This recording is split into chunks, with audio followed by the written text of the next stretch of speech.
누가복음 5장 17절에서 26절까지 한 절씩 교독하겠습니다. 하루는 가르치실 때에 갈릴리의 각 마을과 유대와 예루살렘에서 온 바리새인과 율법 교사들이 앉았는데 병을 고치는 주의 능력이 예수와 함께 하더라.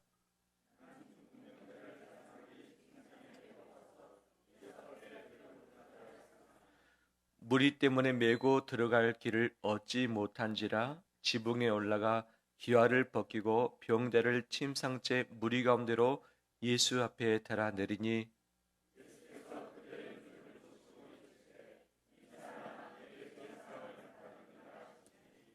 서기관과 바리새인들이 생각하여 이르되 이 신성 모독하는 자가 누구냐? 오직 하나님 외에 누가 능히 죄를 사하겠느냐?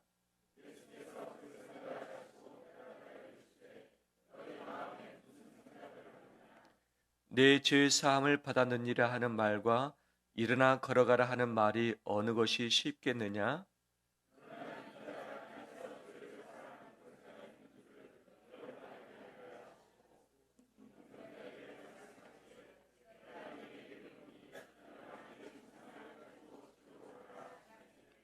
그 사람이 그들 앞에서 곧 일어나 그 누웠던 것을 가지고 하나님께 영광을 돌리며 자기 집으로 돌아가니 모든 사람이 놀라 하나님께 영광을 돌리며 심히 두려워하여 오늘 우리가 놀라운 일을 보았다 하니라.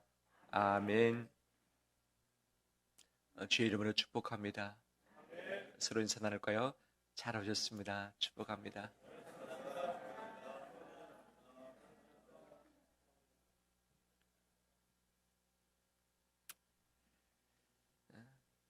제가 23살, 4살 정도에 어머니가 중풍병으로 쓰러졌고 하나님의 부름을 받았습니다. 제가 20살 때에 친부를 배웠었는데 그때 지팡이를 짚고 있는 모습을 보았습니다. 이야기 듣기로 중풍병으로 인해서 쓰러졌다가 일어났다는 이야기를 들었고 친부는 제가 30살 때에 이 세상을 떠났죠. 저의 생부, 생모 두 분 다 중풍으로 쓰러졌기 때문에 저 역시 가게 또는 가족의 병력으로 인해서 중풍병에 대해서 많이 주의할 대상 중에 하나죠. 그래서 다른 여러 가지 건강 체크를 하지만 그중에서 무엇을 늘 조심해서 체크를 할까요? 혈압 체크를 늘 합니다. 그래서 혈압이 오르지 않도록. 현재 혈압이 얼마 정도 될까요? 예, 항상 재보면 120에 70 정도를 계속 유지하고 있는데 이것이 그래도 좀 괜찮은 편 아니겠어요? 항상 조심을 하고 있습니다. 왜냐하면 부모님이 이로 인해서 돌아가셨기 때문에 제 어머니가 병상에서 계실 때 3개월 동안 옆에서 간호하면서 그 모든 것을 지켜보았습니다. 쓰러진 지 한 달 반 정도는 의식이 없이 그냥 누워 계셨죠. 그냥 몸뚱아리만 누워있고 아무런 반응도 없고 꼬집어도 아프다는 신용도 몸이 움직이는 것도 없었죠. 나중에 깨어났습니다. 의식이 돌아오는데 처음부터 다 돌아오는가? 그렇지도 않았습니다. 보니까 왼쪽 뇌에 출혈이 있었기 때문에 오른쪽에 불구가 되었고 또 언어에 이상이 있었던, 그래서 말을 잘 하지 못했고 나중에 힘을 좀 얻어서 왼손으로 겨우겨우 글을 쓰는 정도였던 것이 오른쪽이 움직일 수 없었던 것이죠. 그래서 아예 대소변도 그 침상에서 다 해결을 해야만 됐었던 것을 지금도 기억을 하고 있습니다. 우술이 어느 정도 발달되었던 시대였고 또 수술까지 했지만 결국은 회복되지 못하고 하나님의 부름을 받았습니다. 중풍병이라는 것이 뇌에 이상이 있는 것이고 출혈이 있든지 아니면 꽈리를 털든지 한쪽으로 부풀어 올라가지고 이 몸의 어느 신체 부분이 이상이 오는 것 아니겠어요? 오늘 본문에 중풍병자가 등장을 하고 있습니다. 이때 당시 의술이 있었겠습니까? 약이 제대로 된 약이 있었겠습니까? 한번 중풍에 걸리게 되면 거의 죽을 수밖에 없는 것이 인생의 삶 자체 아니었겠습니까? 그 중풍병자를 예수님께 데리고 오고자 원했던 사람들이 있었습니다. 어디서부터 왔는지 이야기가 나오고 있지 않는 거죠. 가까이서 왔는지 아니면 멀리서 왔는지. 하지만 최소한 네 사람이 그 침상을 메고서 예수님 가까이 왔을 것입니다. 예수님 앞에 데려오면 예수님이 나을 수 있겠다고 하는 이 마음과 기대가 있었던 것이죠. 그런데 와서 보니까 집안에 사람들이 꽉 차 있던 것이죠. 아예 집의 문으로 들어갈 수조차도 없었습니다. 수많은 사람들이 예수님을 에워싸고 있었기 때문에 만날 길이 없었던 거죠. 이들이 포기하고 집에 들어가는가? 아니었습니다. 어떻게 하면 이 병자를 예수님 앞에 데려갈 수 있겠는가? 궁리하다가 지붕으로 올라갔습니다. 그 다음에 지붕의 귀화를 벗겼다라고 오늘 성경에서는 이야기하고 있는 것이죠. 우리처럼 귀화집에 있어서 이 귀화를 벗기는 그 정도가 아니죠. 그냥 이 지붕을 개폐할 수 있는 그런 구조였습니다. 그래서 좀 지붕을 가릴 때면 나무하고 천막으로 지붕을 가렸다가 또 지붕을 열어서 하늘을 볼 수 있는 그런 구조의 주택이었던 것이죠. 그들이 지붕에 가서 이 모든 것을 다 걷어냈습니다. 걷어낼 때 그 먼지, 그다음 그 찌꺼기들이 밑으로 떨어지지 않았겠습니까? 예수님 계시는 곳에. 하지만 죄송스럽지만 방해가 되지만 바로 사람들이 그 중풍병자를 끈에 매달아서 침상째 밑으로 내렸던 것이고, 바로 그를 예수님이 고쳐주셨고 그 인생을 새롭게 해주셨습니다. 오늘 본문을 통해서 오늘 나에게 주시는 하나님의 메시지가 있습니다. 그것을 꼭 함께 붙잡길 원합니다. 중풍병자, 그가 의식이 있었는지 없었는지는 모릅니다. 그가 왼쪽이 불구가 됐는지 오른쪽이 마비됐는지 잘 모릅니다. 말할 수 있는지 없는지 모릅니다. 인지 능력이 있는지 없는지 모릅니다. 그 중풍병자의 의지로 말미암아 나를 좀 데려가 달라고 했는지 아니면 그냥 누워있는데 그 옆에 있는 사람들이 알아서 데려왔는지 알 길이 없고 병세를 알 길이 없죠. 하지만 4명이 들고 왔다는 것은 그 병이 상당히 심했다는 것은 분명한 사실 아니겠습니까? 사람이 아플 때에 내 눈과 내 마음은 어디에 가 있습니까? 내 아픈 것에 가 있는 것 아니겠어요? 내 통증이 심할 때에 내 아픈 곳에 내 눈길이 가 있고 내 마음이 가는, 통증이 심하면 다른 사람이 눈에 들어옵니까? 사람이 눈에 잘 들어오죠. 맛있는 음식 먹고 싶은 마음이 생깁니까? 그렇지 않습니다. 정말 어떻게 하면 이 통증으로부터 자유케 될 것인가? 통증이 사라질 것인가? 이 생각밖에 없는 것이 바로 병든 자의 심정 아니겠습니까? 가족 중에 아픈 분이 있는 가정 다 있죠. 우리 가정에서 아픈 사람이 하나도 없다 가정이 있습니까? 거의 없어요. 다 가족 중에 누군가는 아프고, 이 병이 아프든지 마음이 아프든지 아니면 관계가 아프든지 누구든지 그 병을 가지고 있는 것 아니겠어요? 가족 중에 한 명이라도 연약한 가족이 있다면 온 가족이 그에게 시선을 두고서 마음을 두고서 신경 쓰고 배려하고 그에게 시간도 드리고 돈도 드리면서 고쳐버리게 일을 쓰는 것이 우리 가족의 사랑 아니겠어요? 아픈 자, 연약한 자 있으면 이것에 내 눈길이 머물고 마음이 가고 늘 그것에 신경이 쓰이는 것이죠. 다른 것들이 눈에 잘 들어오지 않습니다. 이 중풍병자가 지붕에서부터 달아내림을 당했습니다. 그리고 예수님 앞에 왔을 때 예수님께서 무엇을 보셨을까요? 병자가 의사를 찾아갑니다. 의사는 이 환자의 무엇을 볼까요? 이 환자의 직업이 무엇인지, 가족이 어떻게 되는지, 그다음에 이 얼마나 많이 재산을 가졌는지에 대해서도 분명히 따져봐야 할 상황이 발생할 수도 있지만, 그렇지만 이 병자가 어디가 아픈지, 얼마나 아픈지, 이 병이 얼마나 오래됐는지, 내 의술로 또 약으로 이 병을 고칠 수 있는지 이것을 판단하는 것 아니겠어요? 내 손으로 또는 우리 의원에서 고칠 수 없다면 큰 병원으로 가보라고 하면서 이 의사 서견서를 써서 보내는 것 아니겠어요? 우리 병원에서 안 되면 더 큰 병원으로 가라. 더 큰 병원에서 안 되면 어떻게 하죠? 더 이상 고칠 수 없다. 사망 선고를 내리면서 이제 집으로 가도록 또 안내를 하기도 하는 것 아니겠습니까? 이 병을 가지면 의사든지 본인이든 주변 사람든지 그 병에 관심 갖고 그 병을 주목해서 볼 수밖에 없는 거죠. 예수님은 무엇을 주목해서 보셨을까? 내렸던 그 사람들일까? 아니면 지병이 뜯겨진 그 상황일까? 아니면 그 병자일까? 그 병일까? 이것을 바라보고 있는 많은 사람들의 눈빛일까? 20절 말씀에 예수님이 가장 주목해서 보신 것이 이것이라고 이야기를 하고 있습니다. 20절 말씀 보면 예수께서 그들의 무엇을 보시고?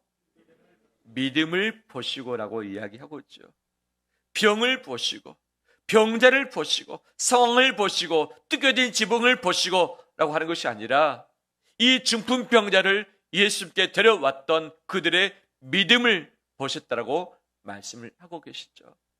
그 모든 상황 볼 것도 많고, 그런데 예수님께서 우선적으로 보셨던 것이 믿음이었습니다. 그런데 믿음은 눈에 보이는가? 믿음은 눈에 보이지 않습니다. 행동을 볼 뿐이고, 행동을 통해서 믿음이 있는지 없는지 유추할 수 있는 것이 우리 사람들의 눈빛 아니겠습니까? 예수님이 이미 그 마음에 믿음이 있는 것을 아셨지만 그들의 행동을 통해서 그 믿음이 있다는 것을 이미 보신 것을 표현을 오늘 해주고 있는 것이죠. 그러면 이들의 어떤 행동이 믿음 있다고 주님께서 보시는 대목이 되었을까? 바로 네 사람을 집에서부터 데려온 자체가 믿음이 있다는 것이죠. 믿음이 있었기 때문에 예수님 찾아온 것 아니겠어요? 병원에 왜 가죠? 약국에 왜 가죠? 내가 나을 수 있는 믿음, 그 간절한 기대와 소망, 간절함이 있기 때문에 바로 병원을 찾아가고 바로 약국을 찾아가는 것 아니겠어요? 예수님에 대한 믿음이 없다면 이 사람들은 이 중풍병자를 데리고 예수님께 오지 아니했을 것입니다. 예수님께 대한 믿음이 있었기 때문에 데리고 온 것이죠. 데려왔더니 무리 때문에 갈 수 없습니다. 무리가 도리어 방해거리가 된 것. 왜냐하면 낫고 싶은 수많은 사람들이 예수님께 있고 예수님께 설교 듣기를 원했던 수많은 무리가 있었기 때문에 바로 가까이 접근을 할 수 없었던 것이죠. 그러면 이 무리 때문에 집으로 들어갈 수 없었는데 이들이 포기했는가? 열려진 그 대문을 통해서, 그 집 문을 통해서 들어가기를 원했지만 들어갈 수 없었습니다. 문으로 들어갈 수 없다는 것을 보고서 이들이 선택한 것은 어디였습니까? 집의 지붕이었던 것. 지붕을 뜯고서 위에서부터 달아내리는 방법을 그들은 선택했던 것이죠. 예수님 앞으로 들여놓고자 원했지만 이것이 안 되자 예수님 앞에 내려놓길 바로 그들이 선택했던 것이죠. 다른 사람들이 이것을 꿈꿨는가? 상상도 못했을 것입니다. 상상도 못했을 것입니다. 하지만 이들이 지붕까지 뜯고서 어떻게 보면 그 집안에 손해를 끼친 것 아니겠어요? 예수님께 무례를 행하는 것 아니겠습니까? 많은 사람들에게 피해를 주는 것 아니겠어요? 그 다음에 위험할 수도 있잖아요. 내리면서 잘못하면 떨어질 수 있는 것 아니겠어요? 요즘에는 장례 때 많은 분들이 화장을 하지만 예전에는 매장을 했습니다. 매장하면 마지막에 하관식을 치르는 거죠. 하관할 때 관을 어떻게 이 땅에 내려놓습니까? 관에 끈을 대서 최소 4사람이 사방에서 이 어깨에 끈 매지 않습니까? 그리고 서로 속도를 맞춰서 천천히 내립니다. 근데 그 속도가 잘 맞지 않으면 어떻게 됩니까? 관이 기울어지고 관이 밑으로 쏟아질 수도 있는 것이죠. 서로 마음을 모아서 또 속도를 잘 맞춰서 천천히 내려야만 되는 것이 바로 하관 아니겠어요? 이 병자를 내리는 데 있어서 얼마나 조심스럽겠습니까? 위험스럽겠습니까?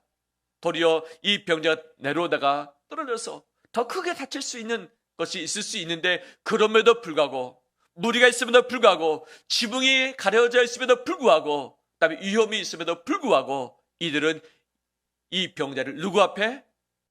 예수님 앞에. 누구 앞에? 예수님 앞에 데려오고자 원했던 것이 그들의 간절한 마음이었던 것. 이 간절함이 행동으로 드러났고 마지막 예수 그리스도 앞에 이 병자가 왔던 것이죠. 이것이 바로 그들의 믿음이었습니다. 믿음이 없다면 데려오지 않았을 것입니다. 믿음이 없었다면 포기했을 것입니다. 믿음이 없었다면 시도하지 않았을 것입니다. 믿음이 없었다면 위험을 무릅쓰고 그 행동을 하지 아니했을 것입니다. 믿음이 있었기 때문에 이 믿음 가지고 마지막까지 예수 그리스도 앞에 왔던 것이죠. 주님은 그 행동의 믿음을 보시고서 그 병자를 고쳐주셨고 그 병자의 인생을 새롭게 해주셨습니다.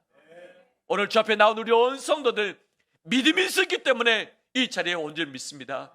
믿음이 없으면 주 앞에 올 자가 아무도 없습니다. 없습니다. 몸이 힘들고 아프고 내 마음도 지쳐있고 내 생활에 복잡한 것도 있고 분주한 것도 있고 해야 될 일도 많이 있고 쉬고 싶은 마음이 왜 없겠습니까? 그럼에도 불구하고 주님 만나길 원하는 그 마음, 주님께 예배하고자 원하는 그 마음, 이것이 소중한 우리의 믿음인 줄 믿습니다. 이 믿음을 보시고서 주께서 우리 가운데 치료하실 것이고 역사하실 것이고 우리 인생을 새롭게 하실 줄 믿습니다. 내 인생을 책임져 주실 줄 믿습니다. 우리가 늘 주님 앞에 장애를 뛰어넘고 한계를 뛰어넘고 모든 핑계를 뛰어넘어서 예수 그리스도 앞에 나오는 믿음의 사람 되시기를 주의 이름으로 축원합니다. 우리 자신뿐만 아니라 이 중풍병자를 데려왔던 네 사람의 믿음을 주님이 보실 것이죠. 이 중풍병자에게 믿음이 있었겠는가? 그가 의식이 있었겠는가? 말을 할 수 있었겠는가? 아니면 그가 요청했을까? 모릅니다. 이 중풍병자가 믿음이 있는지 없는지 모릅니다. 하지만 주님은 이 중풍병자를 데려왔던 최소 네 사람의 그들의 믿음을 보시고서 이 중풍병자를 치료해 주셨습니다. 우리가 아파 있는 심령, 병들어 있는 심령, 주님을 필요한 심령, 어려움 가운데 있는 심령을 주님께 데려오는 자 되길 간절히 원합니다. 여러 가지 데려올 수 없는 이유가 많이 있습니다. 본인이 원치 않을 수도 있고, 절대 내가 교회를 안 나가겠다, 예수님을 안 믿겠다 할 수도 있고, 본인이 바빠서 여러 가지 분주한 가운데 올 수 있는 사정이 없겠지만 어떻게든지 그를 침상째 메고 나올 수 있는 이 행동이 영혼을 사랑하는 예수님을 향한 믿음인 줄 믿습니다. 이 믿음을 가지고서 영혼을 주님께 초대하고 주님의 복음을 듣게 하고 그 영혼이 거듭나는 놀라운 영광 있길 주의 이름으로 축원합니다. 두 번째, 주님이 보셨던 것은 무엇일까? 그들의 믿음을 보신 주님은 두 번째 이것을 보셨습니다. 20절 다시 보면 예수께서 그들의 믿음을 보시고 이르시되 이 사람아 내 무엇을 받았느니라? 죄 사함을 받았느니라 말씀하시. 병 나을 수 있다는 믿음을 보시고서 주님은 병 고치는 것이 우선이지 않겠습니까?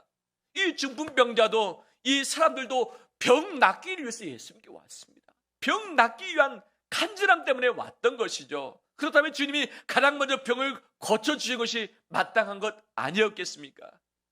모든 사람이 다 그 중풍병자의 병을 보았을 것입니다. 하지만 주님은 중풍병자의 병을 보기 전에 중풍병자의 무엇을 보셨습니까? 죄를 보셨던 것이죠.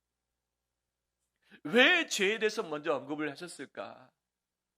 병을 고친 이후에 죄를 언급하실 수도 있는 것 아니겠어요? 하지만 이 병의 근원이 죄인 것을, 죄를 먼저 정리해야만 온전한 치료가 될 수 있음을 주님은 아셨기 때문에 먼저 우선적으로 이 죄를 언급을 하셨던 것이죠. 죄는 영적인 중풍병을 발동합니다. 죄가 있을 때에 몸이 불구가 됩니다. 죄가 있으면 마비됩니다. 죄가 있으면 말을 잘 하지 못합니다. 죄가 있으면 제대로 보지 못합니다. 죄가 있으면 관계도 묶여버리는 것이죠.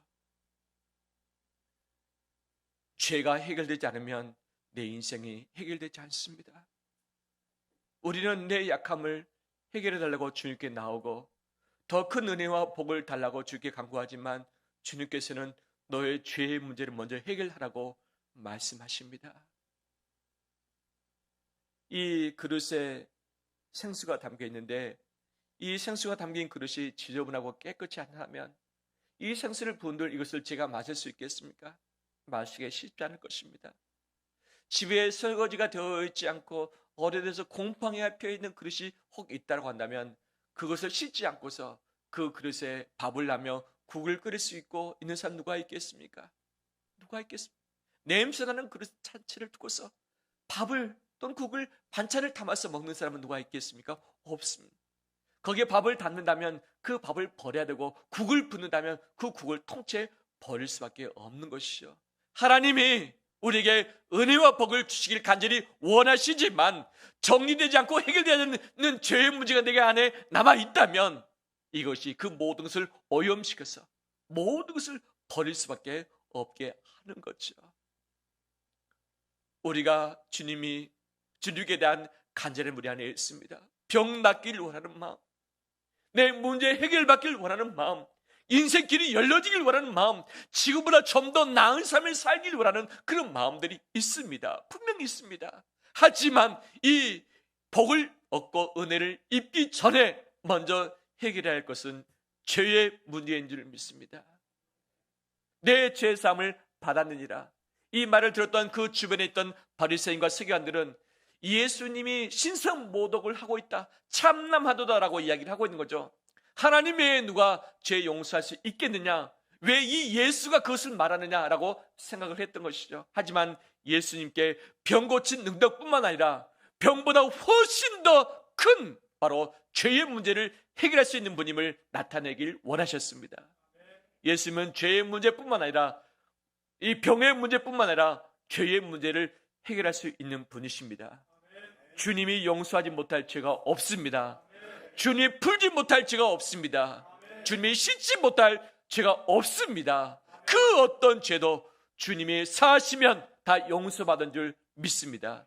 내가 죄인을 고백하고 저 앞에 엎드리길 원합니다. 복을 얻기 전에 죄의 문제를 해결하길 원합니다. 내 병의 문제를 치료하기 전에 죄로부터 치료받는 우리 되길 원합니다. 우리 자신이 죄인임을 인정하고 주 앞에 엎드리길 원합니다.